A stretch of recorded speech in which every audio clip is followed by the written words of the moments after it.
Hi, my name is Denise Cordero, and I'm a holistic life coach. You are tuning in to Diving Deep with Denise. This is a sisterhood where we're going to have raw and authentic conversations about all expressions of what it is to be embodied as a woman, our pain, our suffering, our healing journey, and our triumphs. So, part of the premiere of Diving Deep is that I wanted to invite several special guests, and today is without exception. Miss Amanda Leigh Patti is here with me because she has been extremely instrumental to my coaching, um, my career in coaching, but also my own healing journey. And I want to introduce her.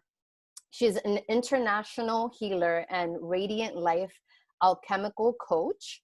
As a single mother of two amazing young men, entrepreneur, and employee in a high profile position, she understands the unique demands and stressors that balancing business and personal life entails.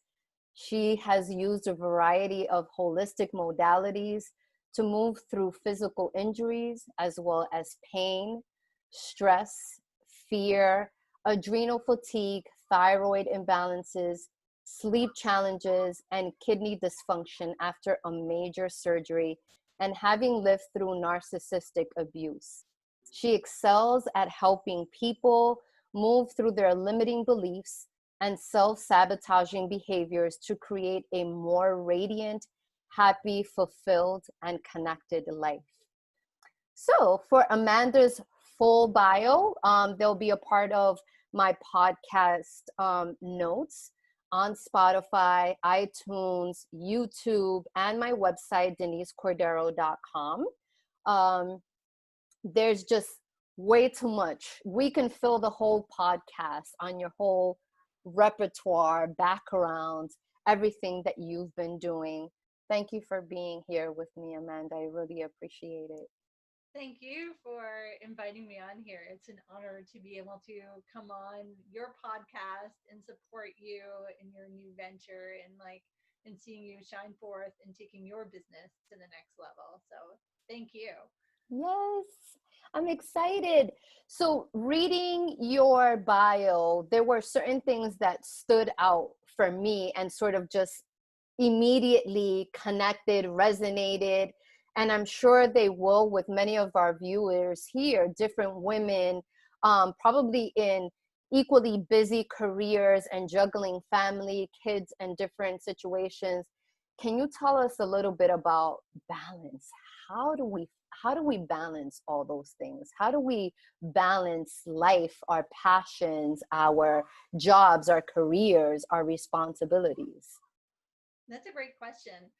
So, what I'm hearing you ask me is how can we balance basically all of the demands of life with our business life and our personal life, stressors, careers, our dreams, and our hopes in one package.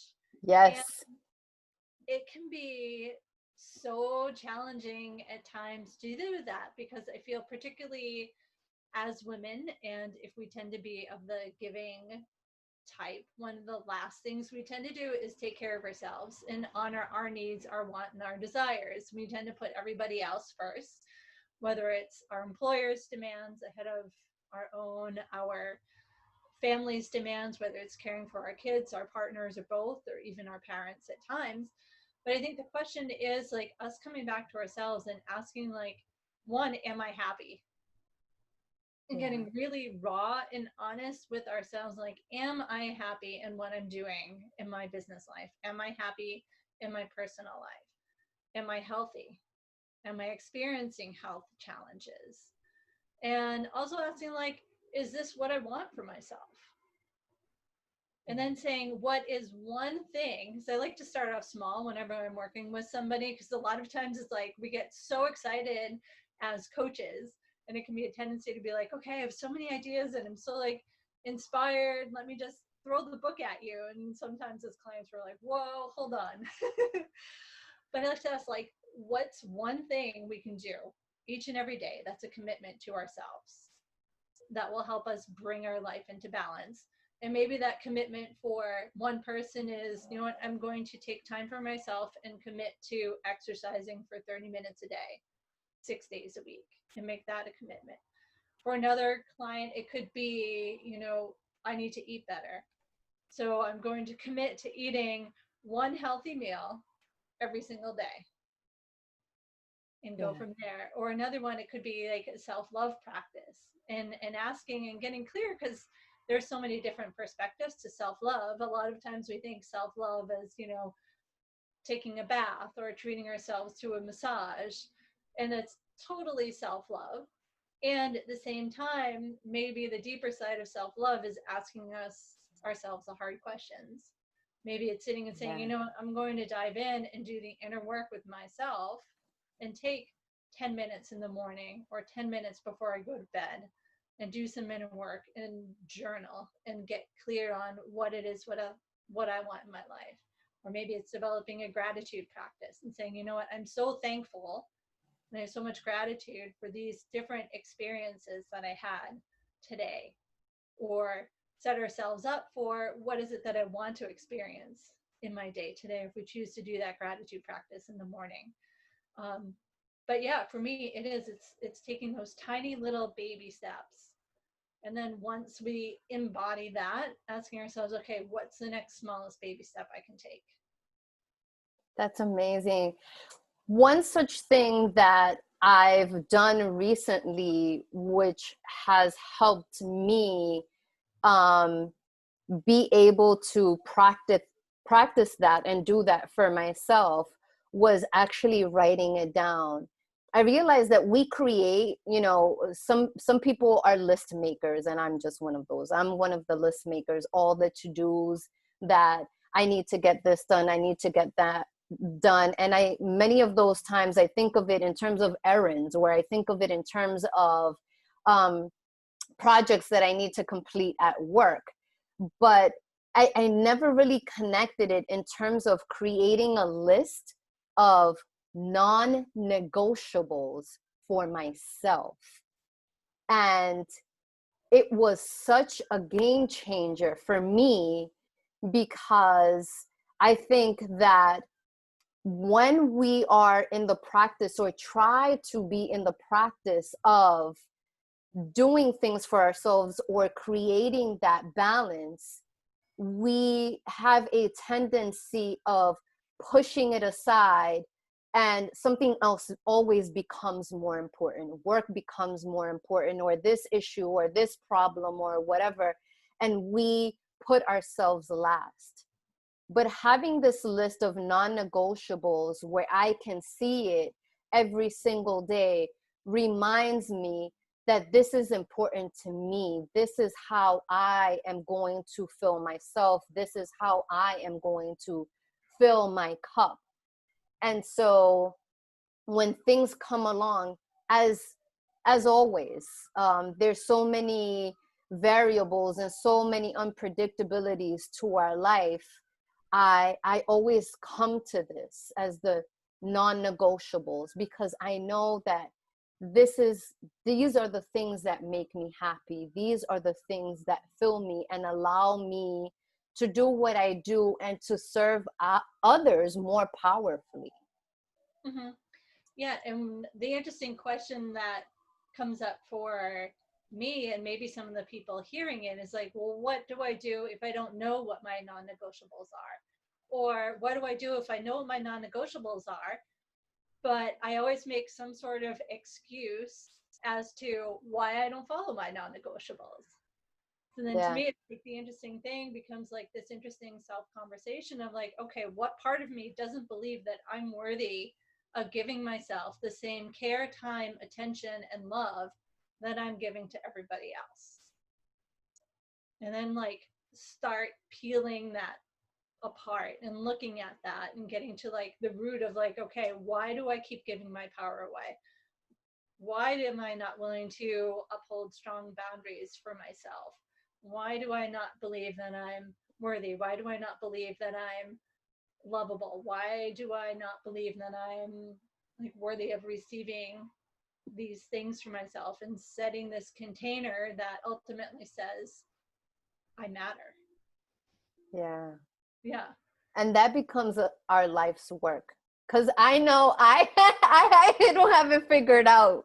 I don't have it all figured out yet. And as I'm learning, yeah, I don't think I'll ever have it figured out, but I'm asking myself the questions, and I'm peeling the different layers, and um every single time I come up with something different, and it's meaningful.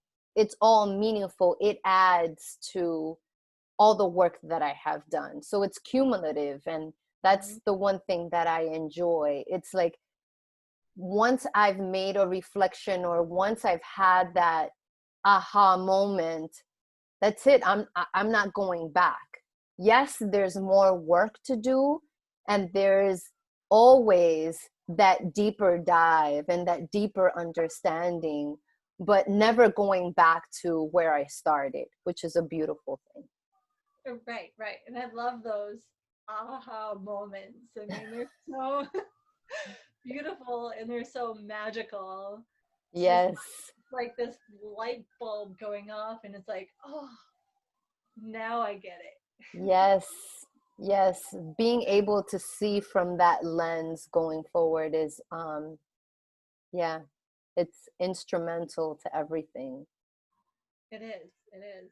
Um, so the other thing that stood out for me, and it's something that I'm learning now, as again, as we're like peeling the different layers, is limiting beliefs.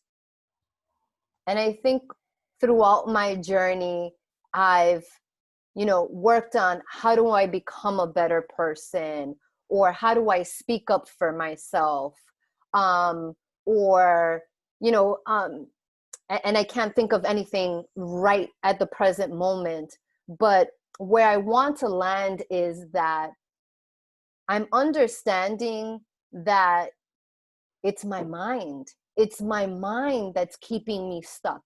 It's the thoughts, it's the constant reel that I feel that I'm battling with those, um I'm not enough, or I'm not good enough, or why would people listen to me, why would they think that that's important.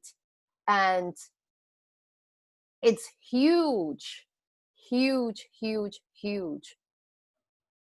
What can you share with us in terms of how you've worked with your own self-limiting beliefs, and how you've helped clients that you've coached? Because I think it's like at the core of so many, with without really working on that, I think that very little changes.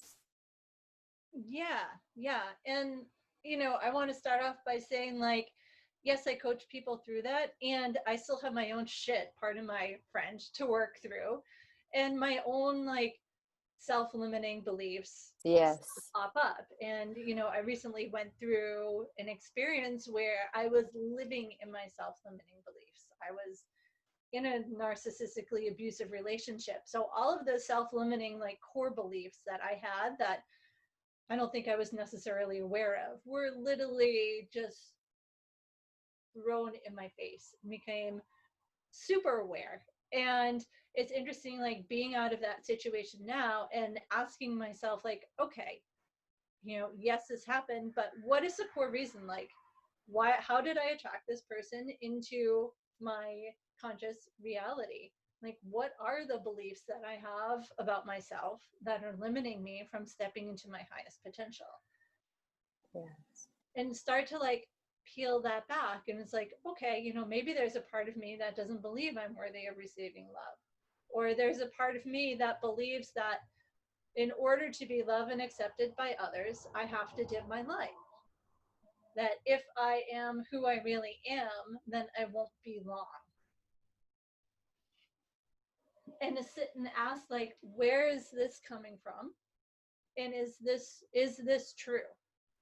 And when I invite people to start asking, like, where is it coming from? A lot of times it stems from either an ancestral pattern that we've inherited through our DNA, or through past lifetimes, or something that happened in our childhood. So it's an invitation to, like, literally drop into our body and start asking ourselves, like, how old do I feel when this comes up? What's my earliest memory of experiencing this feeling?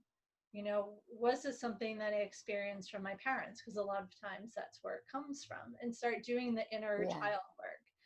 And another way that I like to do it is to just literally get out of my head, because as you said, our heads can spin these wheels, this like never ending hamster wheel that we can literally get stuck in. And then those of us who experience trauma, like once we get stuck in that wheel, depending on how often that's happened, we actually get a chemical addiction to the different chemicals that are transmitted by our brain. So we literally become addicted to this like toxic and traumatic cycle. So how do we get out of here and back into our body? Well, one is to just like actually get up and move. Just like shut the brain off, get up and move our bodies, and let our bodies move us, and allow ourselves to just feel and experience whatever that is. Feel the emotion, the energy in motion, and let it flow through our body and process it that way. So sometimes it's literally like stepping out of the head, as beneficial as all of this inner work and all of this inner child work is, and just like dropping into the body and discovering like what is actually true, what is true in this moment, right here, right now, and let our body's intuitive wisdom guide us. Thank you. Thank you so much for that insight, because I never thought that you could actually become hooked on the negative thinking, that you can get hooked on this hamster wheel that's going on in your head.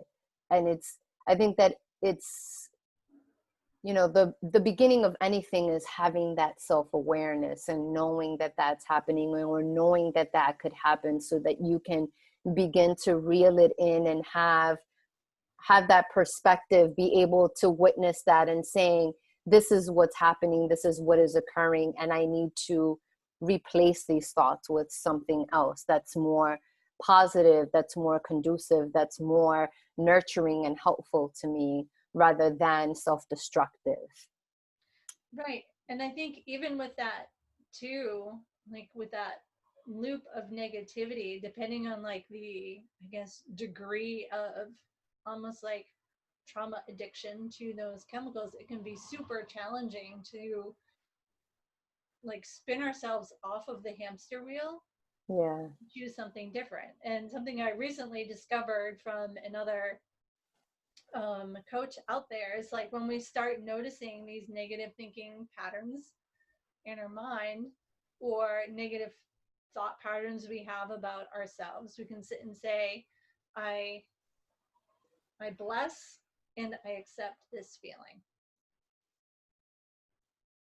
That's a big deal. Accept this feeling. So we're not judging it, we're not putting ourselves down for having these thoughts, but yet when we're blessing and accepting the feeling, the charge behind it significantly drops. That's such a big deal, because what I hear and experience so much, and I know that I do this myself as well, is I don't have time for this. I don't want to feel this. I don't want to think about this right now. I need to push through. I need to go on. There's things that I need to do. And it just sits there and becomes so heavy. Mm-hmm. And I think ultimately it changes us. It hardens us as beings.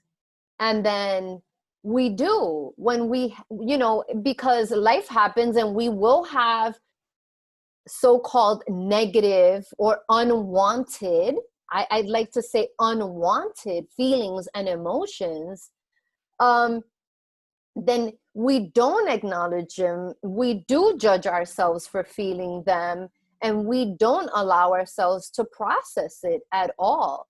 And I mean, for me personally, I I learned when I was younger that, you know, you don't want to cry or you don't want to express yourself because it's a sign of weakness, or why are you calling attention to yourself, or why are you being dramatic?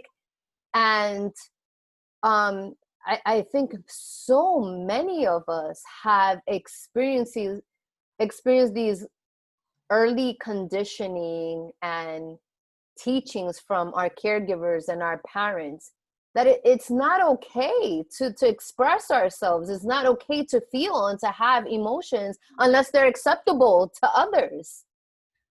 Right, right. And that's a big thing. And then like the other side of it that comes up for me is there are usually like certain responses we have or tend to have in feeling emotions. So we might fight, we might Yes. flee, we might freeze, we might facade, we might self-medicate in some ways, or just Yes. like completely choose to tune it out. Like, I'm feeling this really powerful emotion right now. I don't want to feel this. I just want to like move on with my life. I want to forget that this ever happened. This is super uncomfortable, or it's really painful. Yeah. So we, keep ourselves busy with work, or we just go out with our friends all the time, or some people may turn to drugs or alcohol or TV or even exercise and use healthy things as a way of avoiding what we're being asked to sit and experience in that moment. And it's like, what would happen if instead of keeping ourselves perpetually busy and disconnecting from that we said, you know what? Yeah, all this heavy crap is coming up for me right now. And I'm going to do the exact opposite of what I've been conditioned to do, which Yeah. is ignore it and pretend this didn't happen and just move on with my life and keep myself busy and numb until the intensity of this passes, or until I bury it deep enough that it's not going to pop up again until something else triggers it. Yeah. But I'm going to sit down and give myself permission to feel this. I'm going to sit down and give myself permission to feel pissed off, or I'm going to sit down and give myself permission to feel depressed or sad, and just sit and like really be with that emotion until it passes. Because it's like that moment where we sit and we choose ourselves over this condition of how we think we should be. Because people will say, don't should on yourself. Yeah. Is one of the biggest self-loving and self-accepting things we can do. And it takes so much strength and courage to go there and do that. Then it's like, you know what? Hats off to anybody who's willing to sit and do that work and be brave and courageous with themselves and hold themselves in that space. Or if they're in a loving, supportive relationship, to be able to open up to whether it's a parent, a friend, a partner, and be like, you know what, this is what's coming up for me right now. Is it okay if I share this with you? And just literally like open our hearts and pour our hearts out and allow ourselves to be held in this safe container. Mm. What I was hearing a bit in my head for a second was the saying, what we resist persists. Right. It doesn't go away. It doesn't go. It'll come. It'll show up in some other way. Right. So at some point, you're going to have to deal with it. Yeah, exactly. And I like to think of it too. It's like we can sit and like we can resist it. And I think of it like throwing it behind our shoulder and behind our Yeah. back. Well, eventually, all the stuff that we've thrown behind our back will bite us in the ass. So it's like, I can deal with it now, or I can wait. Yes. But eventually, it's going to come full circle. So Yeah. why not be present with it in this moment instead of waiting for it to boomerang around and lop me upside the head or something? Yes. So true. So you talked a little bit about inner child work, and I want to go there with you for a bit, because I want to highlight what a powerful and amazing tool it is for healing.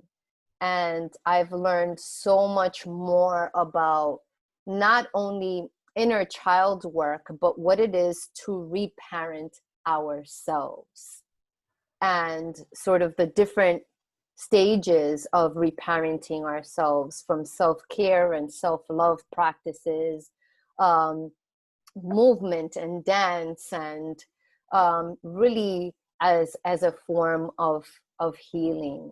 And um, I can say and share with our viewers and our listeners that I did some inner child work with you that helped me move past a lot of trauma and pain revolving around my relationship with my mother, and my resistance.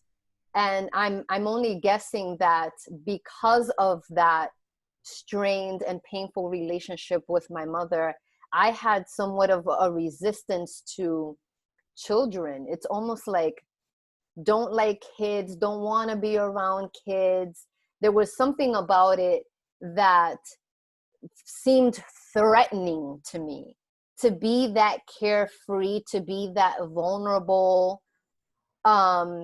It was scary to me, and I guess is because of my own feelings of feeling unsafe growing up as a child and unheard many times, and not acknowledged or validated for what I had, gone through with my mom. And doing that work with you was life changing, Mm. life changing in so many ways, and helping me heal um, my relationship, not only to myself, but also with my mother.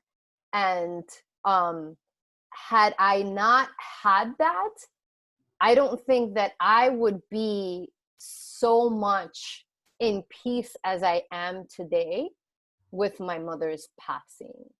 Mm. And in 10 days, it will be 2 years of her passing. Wow. Yeah. Wow. A lot of people don't get to have the opportunity to say their goodbyes or say what they needed to say to a parent that they felt hurt or victimized by. Um, and I was fortunate that I was able to have be able to reconnect with my mother and to see her differently and be able to rebuild a relationship with her. Um, Yet and still, I want to go back to inner child work, because even if I hadn't had that chance to be able to speak to her personally, let's say I would have missed that opportunity. I think that doing that inner child work, I would have been okay. Mm. I really would have been okay. Can you tell us a little bit about inner child work for those that have never done it, have never tried it, and probably, they'll hear this and say, this is what I need. This is what I've been searching for. Yeah, yeah. So first I want to honor your journey and your experience and the amazing strength and courage and love that you gave to yourself in order to get to where you are here and now and heal that relationship with yourself, as Yeah. well as having had the opportunity for it to come full circle and heal the relationship with your mom prior to Yeah. her passing. I mean, that is huge and it's tremendous. So awesome. Full gratitude and hats off to you for having been willing to do the work with yourself to do that. Yeah. Yeah, Thank you. you're welcome. Um, so yeah, inner child work, in my opinion, is a way of us asking ourselves what is it that we didn't receive and or need from our childhood, and how can we provide that to ourselves here and now. It's a way of basically seeing ourselves not in this like split personality sort of way, but seeing ourselves as like we are this whole being, and within this whole being we are carrying our inner children. We're carrying parts of ourselves from our entire lifetime, our entire childhood, and all of these aspects of our inner children have different needs, wants, and desires that either Yeah. were met or were not met by our parents, who were doing their own best that they could to raise us and parent us, and yet they had their own unhealed wounds. So anytime as a kid we had a need, want, or desire that wasn't met, and it could have been like the simplest of things. It could have been like, oh, I spilled milk on the floor and mom yelled at me. But the way that it was perceived at that time, you know what, that left an imprint. And I've carried that like, oh, I can't make a mistake my entire life, because if I make a mistake, I'm going to be yelled at, I'm going to be rejected. Yeah. But it's like, well, what do we need? Like way back when yes, we made the mistake and we spilled milk across the floor. And how can we give that to ourselves in that moment when we're noticing like, oh, you know what, I'm afraid to try this because if I make a mistake, I'm going to fail. Or if I try this, it's going to be a mess. And I'm such a failure and I'm not going to be loved because of that. And it's like, well, how old do I feel when this happens? Like, what age range is this? You know, what aspect of, say, little Amanda is creeping up here in this, you know, Yeah. 2-year-old woman's body, asking to be seen, heard, loved, and accepted exactly as she is. And what is it that she needed in that moment? You know, when she spilled the milk on the floor. Maybe it was mom coming over and saying, oh, I see how you were, you know, doing a great job at, you know, pouring milk for yourself. Can I help you clean that up? And then like giving that to ourselves, actually going back and giving ourselves permission to parent ourselves that way and be there. Or maybe it's, you know, mom yelled at us and what we really needed was to be held afterwards and comforted, and still know that, yes, somebody can be upset with us. And even though they're upset with us, I still feel loved and accepted as I am. So it's like, what is it that we need in that moment? Is it, do we need to be held? Do we need to be hugged? Do we need to be rocked? Do we need somebody to like sit and just hear us? And how can we provide that to ourselves in that moment so that we're not kind of unconsciously or subconsciously reaching out to our usually friends, family, or our intimate partners to fill that role for us. Thank you. Thank you so much. You're welcome. So, where I'm going next is, for some reason, I've been thinking for some time about the whole cliche, you complete me. Oh, yes. You complete me. You complete me. And this is really all about perspective. It's not even about I have the answer or I know the answer, but being able to speak to another sister and another fellow life coach. And it's like, how can we wrap our heads, our minds, our hearts around the concept of partnership, as we have had our share of traumatic and difficult partnerships? I don't know. I'm like vacillating back and forth. There's a part of me that says, look, I've been on this journey to return to my most authentic and whole self. And what I'm bringing into a relationship is my whole self. And then there is another part of me that is listening to this cliche is feeling certain feelings about my partner, and I'm like, I feel like you do complete me. Mm. That there are parts of you that I'm attracted to, or that I'm attracting into my life, because I see in you parts that I may not fully appreciate or have in myself. What do you think about that whole thing? Yeah, yeah. So it's interesting because I think a lot of people and a lot of us grew up from, Jerry Maguire and the whole "you complete me" scene in that movie is like, oh, that's the be all end all of relationships. We Yeah, want this like completely codependent relationship where we fulfill each other's needs, and that I think became idolized in some ways through that movie. And like, having done work with myself, and again having been in different relationships and seeing like, yes, well, you know what, in some ways perhaps our partner completes us, and at the same time I think what's true and authentic for me is like, no, no, that's like complete and utter, the whole "you complete me" thing is complete and utter bullshit. And it drives this unhealthy, potentially toxic, codependent relationship versus, you know what, I am whole in myself, am a whole woman, and you are a whole man, or if people have other orientations, they're all whole in themselves.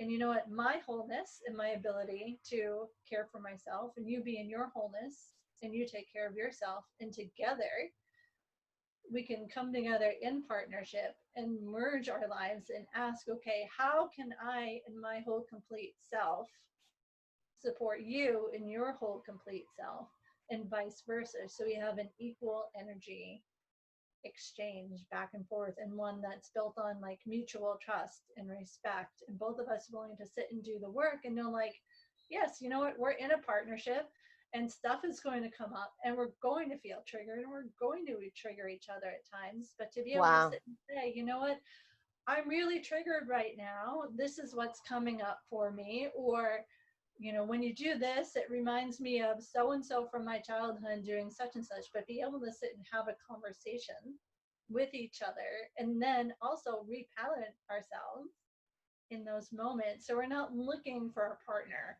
to fulfill some like potentially empty black hole of needs, which is what I think of with the whole "you complete me" type of thing.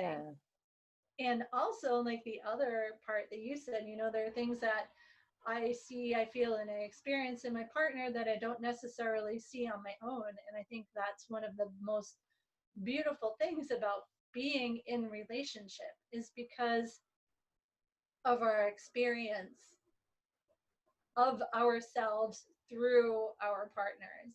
Like, what is our partner reflecting to us? And yeah, sometimes we don't necessarily see the love that we have unless it's reflected through a partner. Sometimes we don't see the unhealed wounds that we're carrying until it's reflected through a partner. So our partners are like incredible mirrors and reflections of, I would yes, say, both the most wonderful parts of ourselves and the parts of ourselves that are most needy and need the most love and attention and intention and care. And when we can like bring all of that into balance and work through it together in partnership, is how we can have this amazing, healthy relationship. yeah. What can we do or say to our partners when they do not know or have the language that we have as we're doing our inner work, and they might not necessarily be there?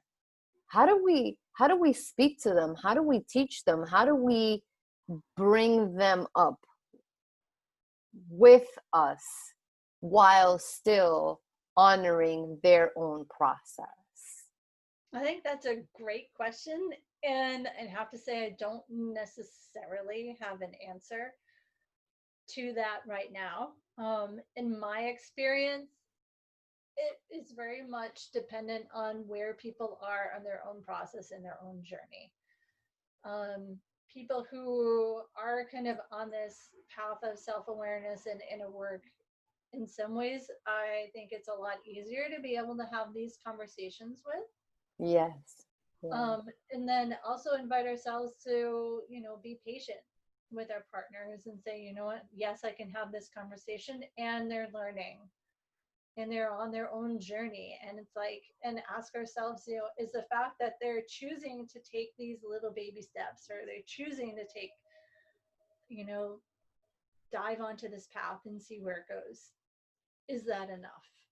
Is that enough for where I'm at in my own pathway and my own journey? Thank And also you. understand, like, we're all on our own paths, we're all on our own journey. They may come in, they may divulge, and then go back and forth. And I mean, none of us really know Yeah. True. what's going to happen. And then at the same time, for people who have not done any of the inner work, I think when they're partnered up with somebody who has done inner work, it's extremely difficult. At least in my experience, Yeah. it is not easy by any means. It's almost like taking somebody who, has done all of this work. And I mean, I could speak for myself, with over 20 years of experience in the personal development field, and partner me up with somebody who has never done any inner work with themselves, has no interest in doing any work with themselves, and likes to float on the surface, and is like, well, why the hell would I want to do that? Why would I want to look at that stuff? You know what?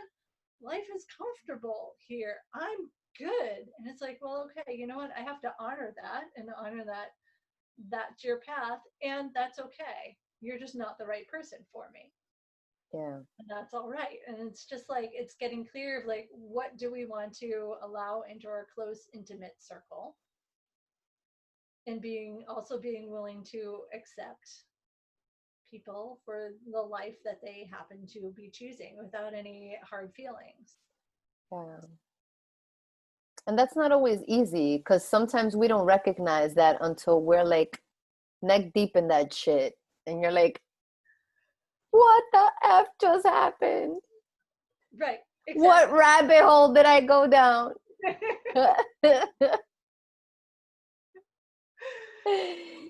It's so true. It's so true. Yeah, sometimes we don't realize it right off the bat. Yeah. And it's like one morning we wake up and it's like, holy shit, like, where am I? And how the hell did I get here?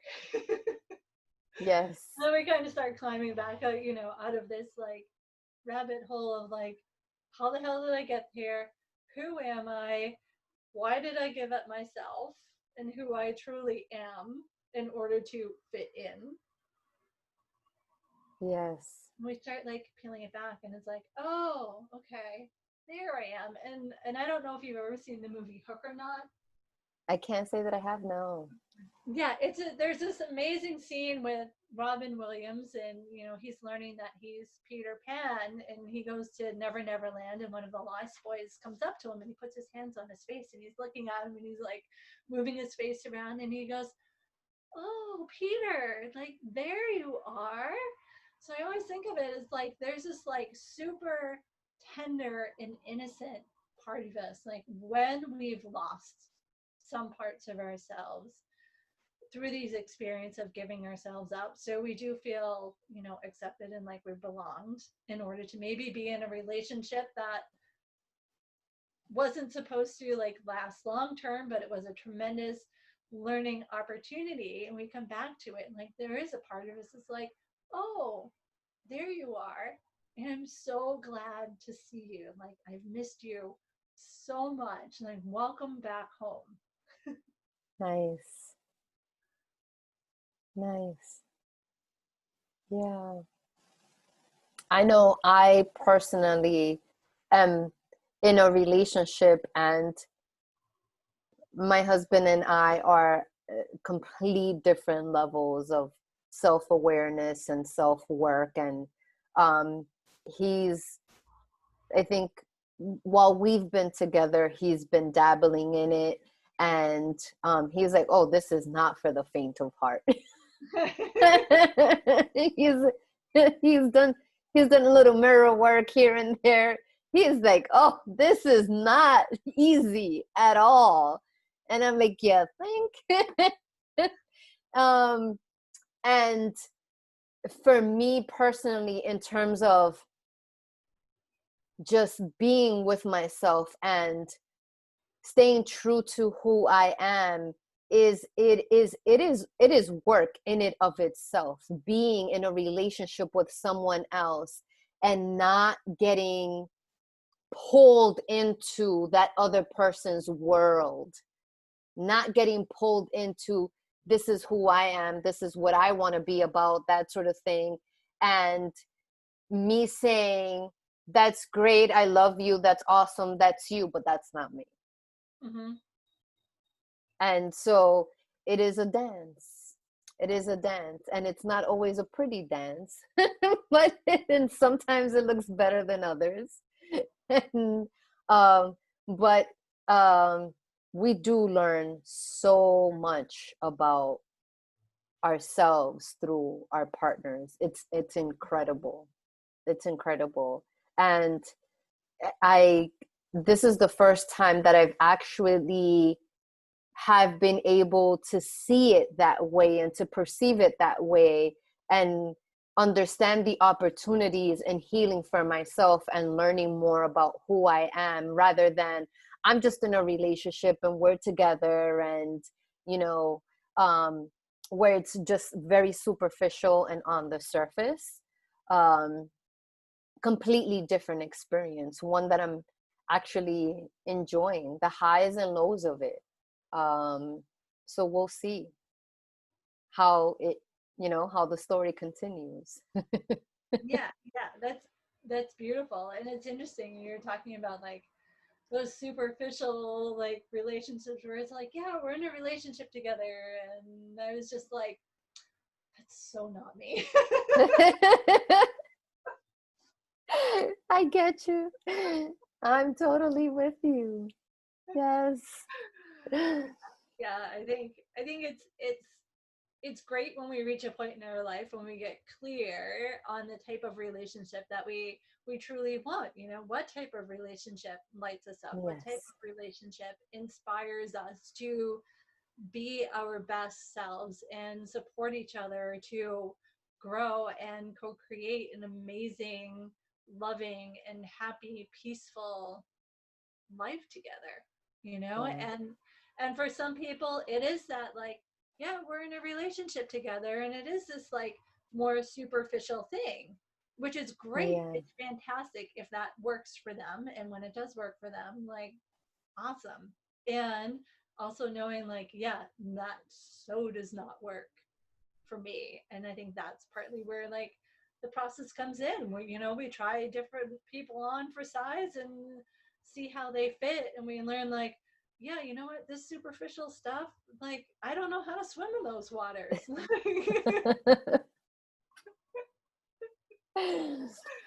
take Yeah. me back to the depths where there's all this like really cool and fascinating stuff to explore, and there's adventure and, you know, stuff like that. It's, yeah. Yeah. Well, I think that's an awesome segue, as you were saying about diving deeper and taking you to those waters. We're going to move into what I call my deep five questions. Ooh. So, so the first one is, what is a life lesson you have had to learn the hard way? Oh, that's a great question. And, you know, right now I feel like it's a super easy one, having recently left an abusive relationship. Yes. And I think, you know, it was a hard lesson for me, but what I learned from it is that I need to be way better at setting healthy boundaries for myself. and expressing my needs, wants, and desires in relationship. And also, like, I still have inner work to do with myself, you know, and one of those big things is sitting and asking or looking at the ways in which I have dimmed my light or not stepped fully into my truth and who I am in order to feel like I fit in or feel accepted by people, in order to feel like I belong. I think that that's one of the like really big lessons that I'm sitting and I'm, you know, peeling back those layers of the onion, and I'm kind of like, oh, I don't want to look at this, but you know, Yes. that's where the magic is in that place where I don't necessarily want to go and I don't want to look, but I know that the healing is going to come from like diving deep and literally sticking my fingers into my own muck and healing myself. Yeah. Thank you. So the next one is, what is the hardest thing you've ever had to do in your life, and how did you overcome it? Ooh, that's a good one. Hardest thing I've ever had to do. You know, it's interesting. Like, I don't know necessarily what the hardest thing I've ever had to do is, because when I go through something, it feels like the hardest thing I've ever had to do. And then I get through it, and I'm like, you know what? That really wasn't all that bad. I don't know. I think one of the most challenging things that I've had to do was probably raise my boys on my own. Yeah. I think that was by far one of the most, yeah, challenging things in my life. You know, choosing to walk away from a marriage because it wasn't healthy and step into this, okay, great. Now I'm a single mom and have two young boys. I think there were 2 and 3.5 at the time. And my 2-year-old was experiencing like physical delays at the time, and he was in early intervention and had PT and OT and speech and language, and he was seeing pediatric neuromuscular specialists and neurologists and everything, and like Wow. sitting and looking at like, man, this isn't just like I'm a single mom raising 2 children. I'm also a single mom raising 2 children who, one at the time had challenges, and then my other son had challenges once he hit kindergarten and stuff. But yeah, working my way through that and finding the inner strength to work with, you know, specialists and physicians and be as present as I possibly could as a mom, while also processing the pain of like divorce and what felt like failure at that point in time, and show up and be like, okay, now what? How do I support these two little beings who didn't necessarily ask to come into this world, although on some level they, you know, they chose me as their mom and that's where they're here. Yes. But it's like, now what? How do I do this? Um, but yeah, I think that was one of like by far the most challenging things I had to do, was go from like, okay, you know what, I'm in this unhealthy marriage and I'm raising 2 boys, to holy shit, now I'm a single mom of 2 kids. I don't have a job because I was, you know, raising them full time from home. And how do I do this? You know? Wow.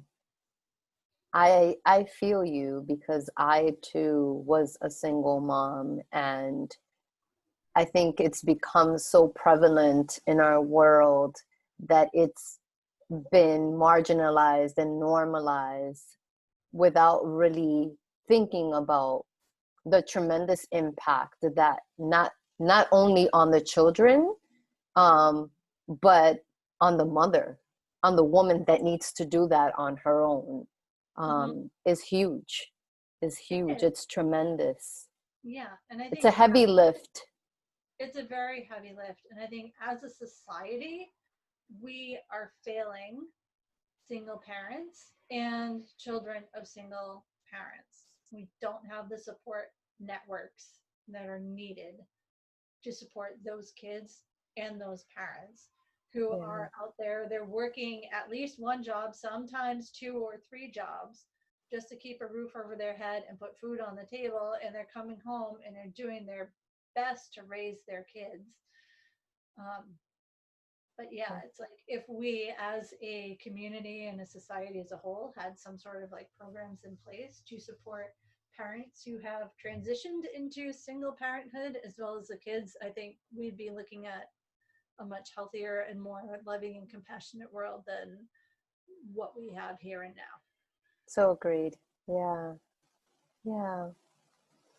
So, third question, what legacy do you want people to remember you for?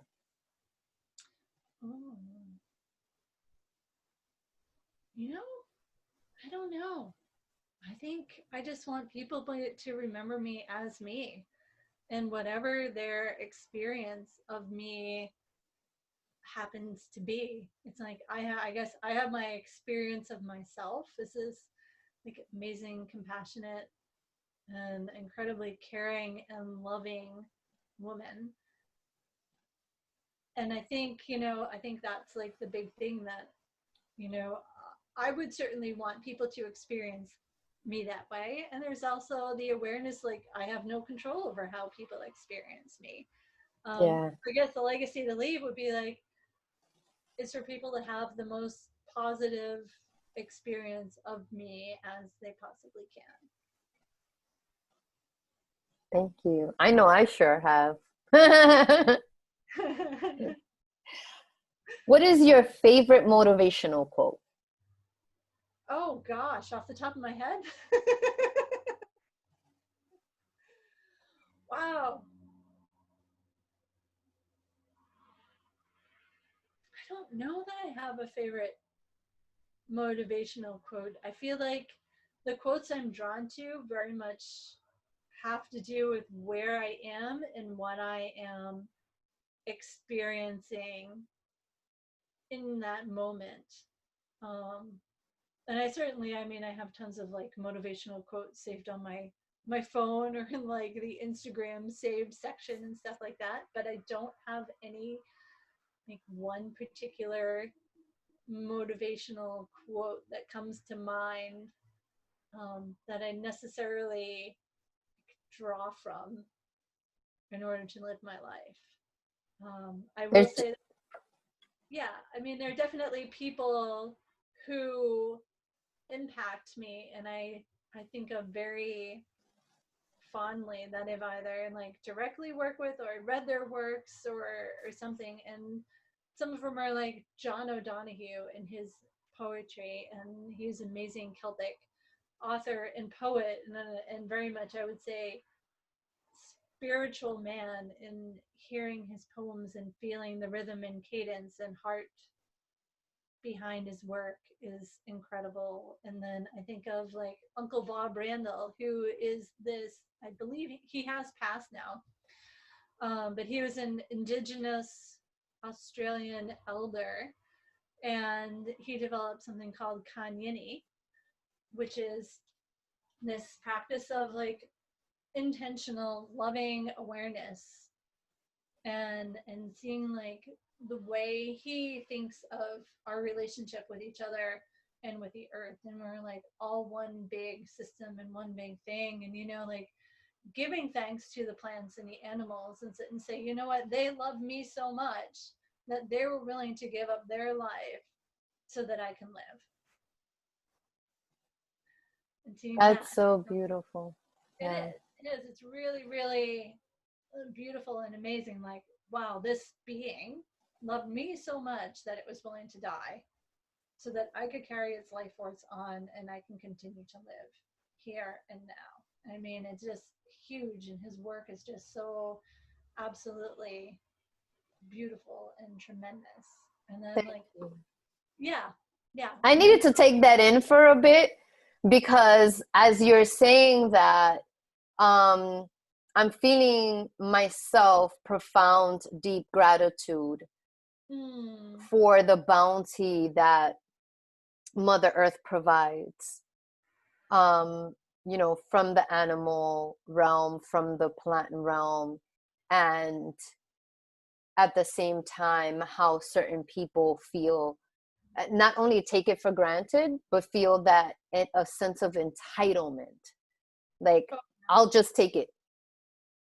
right, right. Like, it's, you know, Yeah, we're um, this like rape and pillage type of thing. We haven't moved out of that yet, yes, out of the society. And I think we have pretty much reached the tipping point where it's not sustainable for us to be living that way. We need to kind of go back to living in a way that's more harmonious and supportive to all life yeah, on earth. yes. So last one is, what's one thing you would like to share with our sisterhood?